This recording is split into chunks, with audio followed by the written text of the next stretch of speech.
मित्रों, 10 महाविद्याओं में धूमावती महाविद्या साधना अपने आप में महत्वपूर्ण स्थान रखती है। इस साधना के बारे में 2 बातें विशेष रूप से उल्लेखनीय हैं। प्रथम तो यह माँ दुर्गा की विशेष कलह निवारिणी शक्ति है। दूसरी यह कि यह पार्वती का विशाल एवं रक्ष स्वरूप है। इनका क्षुधा से विचलित कृष्ण वर्णीय रूप है, जो अपने भक्तों को अभय देने वाली तथा उनके शत्रुओं के लिए साक्षात काल स्वरूप है। साधना के क्षेत्र में 10 महाविद्याओं के अंतर्गत धूमावती का स्थान सर्वोपरि माना जाता है। जहां धूमावती साधना संपन्न होती है, वहां इसके प्रभाव से शत्रुनाश एवं बाधा निवारण भी होता है। धूमावती साधना मूल रूप से तांत्रिक साधना है। इस साधना के सिद्ध होने पर भूत प्रेत पिशाच व अन्य तंत्र बाधा का साधक व उसके परिवार पर कोई प्रभाव नहीं पड़ता है, अपितु उसकी प्रबल से प्रबल बाधाओं का भी निराकरण होने लग जाता है। धूमावती का स्वरूप क्षुधा अर्थात भूख से पीड़ित स्वरूप है और इन्हें अपने भक्षण के लिए कुछ न कुछ अवश्य चाहिए। जब कोई साधक भगवती धूमावती की साधना संपन्न करता है, तो देवी प्रसन्न होकर उसके शत्रुओं का भक्षण कर लेती है और साधक को अभय प्रदान करती हैं। 10 महाविद्याओं में धूमावती एक प्रमुख महाविद्या है, जिसे सिद्ध करना साधक का सौभाग्य माना जाता है। जो लोग साहसपूर्वक जीवन को निष्कंटक रूप से प्रगति की ओर ले जाना चाहते हैं, उन्हें भगवती धूमावती साधना संपन्न करनी ही चाहिए। भगवती धूमावती साधना सिद्ध होने पर साधक को अनेकों लाभ मिलने लगते हैं। धूमावती सिद्ध होने पर साधक का शरीर मजबूत व सुदृढ़ हो जाता है। उस पर गर्मी, सर्दी, भूख, प्यास और किसी प्रकार की बीमारी का तीव्र प्रभाव नहीं पड़ता है। धूमावती साधना सिद्ध होने पर साधक की आंखों में साक्षात अग्निदेव उपस्थित रहते हैं और वह तीक्ष्ण दृष्टि से जिस शत्रु को देखकर मन ही मन धूमावती मंत्र का उच्चारण करता है, तो वह शत्रु तत्क्षण अवंती की ओर अग्रसर हो जाता है। इस साधना के सिद्ध होने पर साधक की आंखों में प्रबल सम्मोहन व आकर्षण शक्ति आ जाती है। इस साधना के सिद्ध होने पर भगवती धूमावती साधक की रक्षा करती रहती है और यदि वह भीषण परिस्थितियों में या शत्रुओं के बीच अकेला पड़ जाता है, तो भी उसका बाल भी बांका नहीं होता है। शत्रु स्वयं ही प्रभावहीन एवं निस्तेज हो जाते हैं। इस साधना के माध्यम से आपके जितने भी शत्रु हैं, उनका मान मर्दन कर जो भी आप पर तंत्र प्रहार करता है, उस पर वापस प्रहार कर उसी की भाषा में जवाब दिया जा सकता है। जिस प्रकार तारा समृद्धि और बुद्धि की, त्रिपुर सुंदरी पराक्रम और सौभाग्य की सूचक मानी जाती है, ठीक उसी प्रकार धूमावती शत्रुओं पर प्रचंड वज्र की तरह प्रहार कर नेस्तनाबूद करने वाली देवी मानी जाती है। यह अपने आराधक को बड़ी तीव्र शक्ति और बल प्रदान करने वाली देवी है, जो प्रत्यक्ष और अप्रत्यक्ष रूपों में साधक की सहायता करती है। सांसारिक सुख अनायास ऐसे ही प्राप्त नहीं हो जाते, उनके लिए साधनात्मक बल की आवश्यकता होती है, जिससे शत्रुओं से बचा रहकर बराबर उन्नति के मार्ग पर अग्रसर रहा जा सके। मगर आज के समय में आपके आसपास रहने वाले और आपके नजदीकी लोग ही कुचक्र रचते रहते हैं और आप सोचते रहते हैं कि आपने किसी का कुछ भी बिगाड़ा नहीं है, तो मेरा कोई क्यों बुरा सोचेगा। काश ऐसा ही होता, मगर सांसारिक माया के इस दुनिया में कोई किसी को चैन से रहते हुए नहीं देख सकता और आपकी पीठ पीछे कुचक्र चलते ही रहते हैं। इनसे बचाव का एक ही सही तरीका है, धूमावती साधना। इसके बिना आप एक कदम नहीं चल सकते।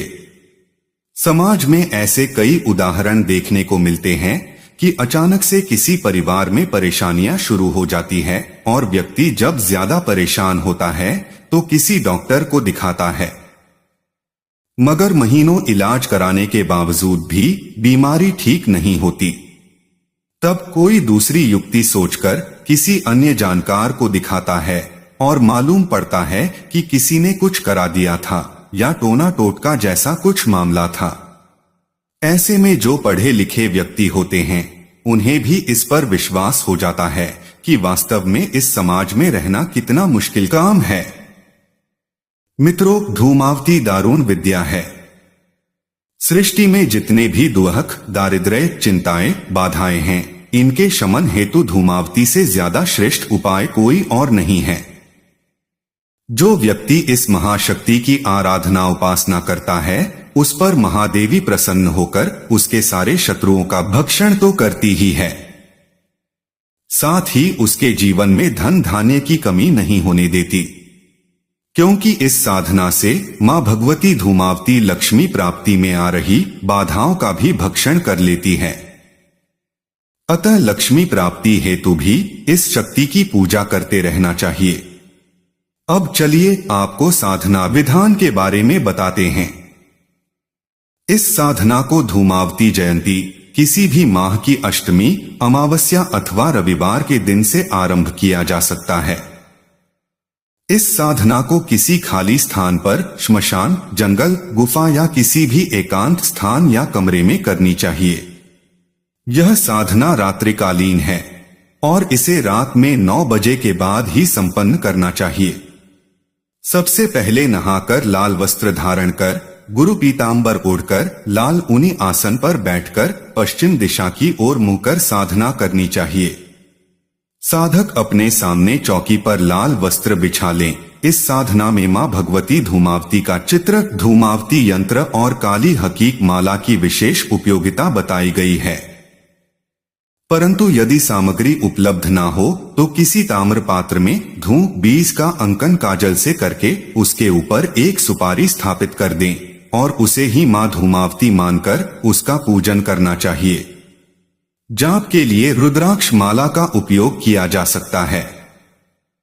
सबसे पहले साधक शुद्ध घी का दीपक प्रज्वलित कर धूप अगरबत्ती भी लगा दे।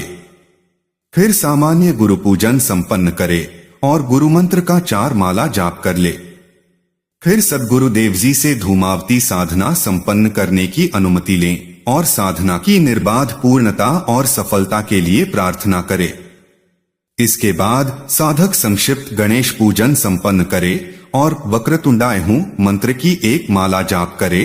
फिर भगवान गणपति जी से साधना की निर्विघ्न पूर्णता और सफलता के लिए प्रार्थना करे। फिर साधक संक्षिप्त भैरव पूजन संपन्न करे और ओ अघोर रुद्राय नमः मंत्र की 1 माला जाप करे। फिर भगवान अघोर रुद्र भैरव जी से साधना की निर्बाध पूर्णता और सफलता के लिए प्रार्थना करे। इसके बाद साधक को साधना के पहले दिन संकल्प अवश्य लेना चाहिए। साधक दाहिने हाथ में जल लेकर संकल्प ले कि मैं अमुक नाम का साधक, गोत्र अमुक, आज से श्री धूमावती साधना का अनुष्ठान आरंभ कर रहा हूँ। मैं नित्य 21 दिनों तक 51 माला मंत्र जाप करूंगा। माँ मेरी साधना को स्वीकार कर मुझे मंत्र की सिद्धि प्रदान करे तथा इसकी ऊर्जा को मेरे भीतर स्थापित कर दे। इसके बाद साधक माँ भगवती धूमावती का सामान्य पूजन करे। काजल, अक्षत, भस्म, काली मिर्च आदि से पूजा करके कोई भी मिष्ठान्न भोग में अर्पित करे। इसके बाद हाथ में जल लेकर विनियोग पढ़कर भूमि पर जल छोड़े। विनियोग, शादी, करन्यास, हृदयादि न्यास और ध्यान का मंत्र वीडियो के डिस्क्रिप्शन में मिल जाएगा। इसके बाद साधक हाथ जोड़कर निम्न श्लोकों का उच्चारण करते हुए मां भगवती धूमावती का ध्यान करें। इस प्रकार ध्यान करने के बाद साधक भगवती धूमावती के मूल मंत्र का 51 माला जाप करें। मंत्र इस प्रकार है: ओम धूम धूम धूमावती स्वाहा।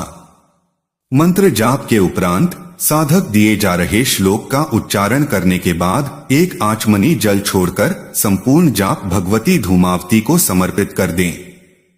मंत्र इस प्रकार है: ओम गुह्याति गुह्य गोप्त्री त्वं गृहाणास्मत्कृतं जपम सिद्धिर्भवतु मे देवी त्वत्प्रसादान महेश्वरी। इस प्रकार यह साधना क्रम साधक नित्य 21 दिनों तक निरंतर संपन्न करें। मंत्र महोद्धि ग्रंथ के अनुसार इस मंत्र का पुरश्चरण 1 लाख मंत्र जाप है। तदशांश हवन करना चाहिए। यदि ऐसा संभव नहीं है तो 10,000 अतिरिक्त मंत्र जाप कर लेना चाहिए। इस तरह से यह साधना पूर्ण होकर कुछ ही दिनों में अपना प्रभाव दिखाती है। यह दुर्भाग्य को मिटाकर सौभाग्य में बदलने की अचूक साधना है। इस साधना के बारे में कहा गया है कि बंदूक की गोली एक बार को खाली जा सकती है, मगर इस साधना का प्रभाव कभी खाली नहीं जाता। महाविद्याओं में धूमावती साधना 7वें नंबर पर आती है। यह शत्रु का भक्षण करने वाली महाशक्ति और दुखों से निवृत्ति दिलाने वाली देवी है। इस साधना के माध्यम से साधक में बुरी शक्तियों को पराजित करने की और विपरीत स्थितियों में अपने अनुकूल बना देने की शक्ति प्राप्त हो जाती है। कहते हैं कि समय बड़ा बलवान होता है, उसके सामने सभी को हार माननी पड़ती है, परंतु जो समय पर हावी हो जाता है वह उससे भी ज्यादा ताकतवर कहलाता है।